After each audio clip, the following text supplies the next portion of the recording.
पहाड़ों की उस छोटी सी बस्ती में सर्दी हर साल आती थी, लेकिन इस बार कुछ अलग ही थी।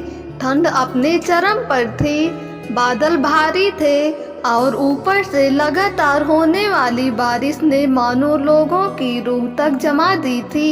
हवाएं ऐसी चल रही थी जैसे हर घर का दरवाजा खटखटा कर पूछ रही हो, कौन बचा है मेरी मार से। गांव के किनारे एक पुरानी झोपड़ी में किसान रामू अपनी पत्नी सीता और 8 साल की बेटी गुड़िया के साथ रहता था। रामू मेहनती था, पर इस बार फसल आधी से भी कम हुई थी। ऊपर से बारिश बंद होने का नाम नहीं ले रही थी। खेत की मेड़ टूट गई थी और ठंडी हवा के झोंकों से घर की दीवारें भी कांपने लगती थी। उस सुबह बारिश और तेज हो गई।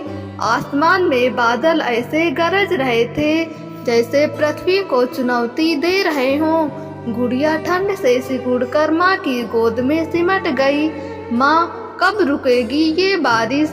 उसने धीमी आवाज में पूछा। सीता ने उसे कसकर सीने से लगाते हुए कहा, बस बिटिया, भगवान भला करेगा।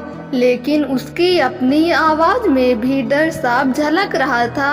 रामू ने अलाव जलाने के लिए लकड़ियां ढूंढी, पर लकड़ियां इतनी भीगी थीं कि चिंगारी भी नहीं पकड़ रही थी। हवा का हर झोंका जैसे कह रहा हो, कोशिश मत कर, आज मैं जीतूंगी। लेकिन रामू हिम्मत नहीं हारना चाहता था। अचानक गांव की ओर से शोर सुनाई दिया। कुछ लोग मदद मांग रहे थे। रामू तुरंत दौड़ पड़ा। देखा कि नदी का पानी बहकर रास्ते में घुस आया था और एक बूढ़ा आदमी बहने के कगार पर था। गांव वाले डर के मारे पास नहीं जा रहे थे, लेकिन रामू ने अपनी जान की परवाह किए बिना उसे पकड़ लिया और सुरक्षित जगह पर खींच लाया। आदमी कांप रहा था, पर उसकी आंखों में कृतज्ञता भर आई। भगवान तुम्हारी उम्र बढ़ाए बेटा, बूढ़े ने उसके हाथ दबाते हुए कहा। शाम होते होते ठंड और बढ़ गई। गुड़िया की तबीयत बिगड़ने लगी। रामू और सीता घबराहट में इधर उधर भागे, पर गांव का एकमात्र वैद्य दूसरे गांव गया हुआ था। तभी सुबह बचाए गए वही बूढ़े कुछ जड़ी बूटियों के साथ पहुँचे। वह असल में एक अनुभवी वैद्य थे, पर बीमारी के कारण कई दिनों से बाहर नहीं निकले थे। उन्होंने गुड़िया को औषधि दी और आग जलाने के कुछ पुराने तरीके बताए। धीरे धीरे गुड़िया की सांसें सामान्य होने लगी। रामू और सीता की आंखों में राहत के आंसू आ गए। रात गहराई, बारिश अब भी गिर रही थी, लेकिन झोपड़ी के अंदर उम्मीद की एक छोटी सी लौ चमक रही थी।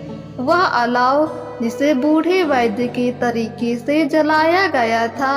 बाहर ठंड का कहर था, लेकिन भीतर इंसानियत की गर्माहट। अगली सुबह बारिश थम चुकी थी। सूरज बादलों से झांक रहा था। पूरे गांव में राहत की सांस थी।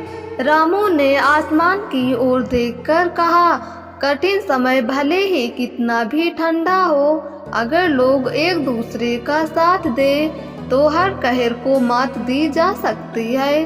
और यह बात पूरे गांव ने उस रात महसूस की थी।